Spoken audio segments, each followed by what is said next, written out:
Hi guys, and welcome to this video on 3 ways to grow your business. Whether you are a small business owner or a seasoned entrepreneur, these strategies can help you take your business to the next level.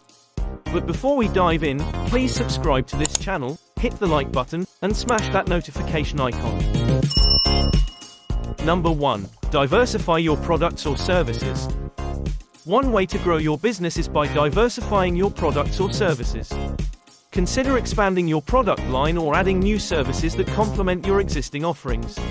For example, if you own a bakery, you could start selling cakes and pastries alongside your bread. By diversifying your offerings, you can attract new customers and increase revenue from existing ones. Number 2. Focus on customer retention. Another way to grow your business is by focusing on customer retention. It costs significantly less to retain an existing customer than to acquire a new one. To improve customer retention, consider implementing a loyalty program or offering exclusive discounts to repeat customers. By keeping your existing customers happy, you can increase the lifetime value of each customer and boost your overall revenue. Number 3. Leverage digital marketing.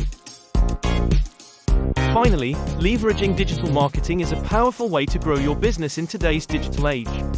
You can use social media platforms like Facebook, Instagram, and Twitter to reach a wider audience, build brand awareness, and drive traffic to your website. You can also invest in paid advertising on platforms like Google and Facebook to target specific audiences and generate leads. By implementing a comprehensive digital marketing strategy, you can increase your online visibility and attract new customers. In conclusion, there are many ways to grow your business, but diversifying your products or services, focusing on customer retention, and leveraging digital marketing are 3 of the most effective strategies. By implementing these strategies, you can increase your revenue, attract new customers, and take your business to the next level. Thank you for sticking around till the end of this video, and we hope you found these tips helpful. Please don't forget to subscribe to this channel, hit the like button, and smash that notification icon. See you in a flash.